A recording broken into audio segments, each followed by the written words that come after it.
नमस्कार, मी सचिन आव्हाड एलएस मराठीमध्ये तुम्हा सर्वांचं स्वागत करतो। मी जो आहे तो आता दौंड तालुक्यातील यवत पोलीस स्टेशन या ठिकाणी उभा आहे। माझ्या पाठीमागे पाहू शकता, हेच आहे यवत पोलीस स्टेशन आणि यवत पोलीस स्टेशनच्या अंतर्गत असलेल्या केडगाव या ठिकाणी अवैध रीतीने गर्भलिंग निदान आणि गर्भपाताचं रॅकेट जे आहे ते चालवलं जात असल्याची माहिती जी आहे ती समोर आली आहे। या प्रकरणी यवत पोलिसांनी अण्णासाहेब गिरी या बोगस डॉक्टरला अटक केलेली आहे आणि हा अण्णासाहेब गिरी जो आहे तो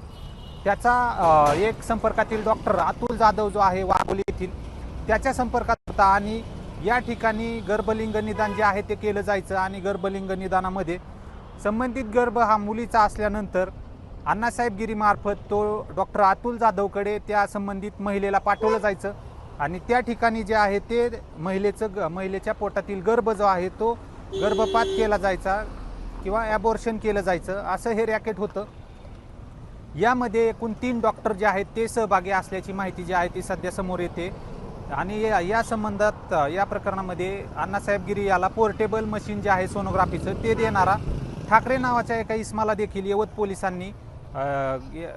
इसमावरती देखील यवत पोलिसांनी सध्या गुन्हा दाखल केलेला आहे आणि या प्रकरणाचा अधिक तपास जो आहे तो सध्या यवत पोलिसांकडून केला जातो। या संपूर्ण प्रकरणामध्ये आपण जर पाहिलं तर गेल्या अनेक वर्षांपासून या भागामध्ये गर्भलिंग निदानाचं रॅकेट जे आहे ते सुरू असल्याची माहिती सध्या समोर येते। पुणे जिल्ह्याबरोबरच अहिल्यानगरमध्ये देखील हे रॅकेट पसरले असल्याचं सांगितलं जातंय आणि आता या प्रकरणामध्ये नेमके आणखी किती डॉक्टर जे आहेत ते यामध्ये सहभागी आहेत, आणखी किती व्यक्ती आहेत ते अण्णासाहेब गिरी याच्या संपर्कात होते किंवा अशा पद्धतीचं काम करत होते आणि अण्णासाहेब गिरीसाठी काही जण जे आहेत ते एजंट म्हणून देखील काम करत असल्याची माहिती सध्या समोर येते आणि या संबंधित आरोपींकडून एक रजिस्टर देखील यवत पोलिसांना तपासामध्ये मिळाले असल्याची माहिती सध्या समोर येते। यामुळे या तपासामधून नेमक्या किती व्यक्तींनी या गिरी याच्याकडून गर्भलिंग निदान केलं होतं आणि यानंतर मुलीचे गर्भ असल्यानंतर किती लोकांनी डॉक्टर जाधवकडे जाऊन तसेच आणखी जे 2 डॉक्टर आहेत त्यांच्याकडे जाऊन संबंधित व्यक्तींनी गर्भपात केले आहेत का, याबाबतचा तपास जो आहे तो यवत पोलिसांकडून सध्या पुढील काळामध्ये केला जाणार आहे।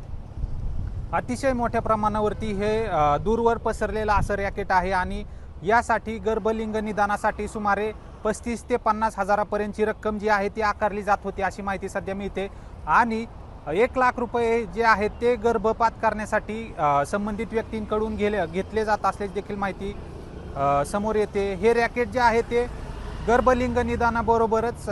मोठ्या प्रमाणावर आर्थिक फायद्यासाठी किंवा आर्थिक लुटीसाठी देखील कार्यरत असल्याची माहिती जी आहे ती समोर येते। नेमकं या रॅकेटच्या पाठीमागे कोण आहे, नेमकं या व्यक्तींना कोणी सपोर्ट केला ज्याच्या आधारे हे रॅकेट इतक्या मोठ्या प्रमाणावरती या भागामध्ये काम करत होतं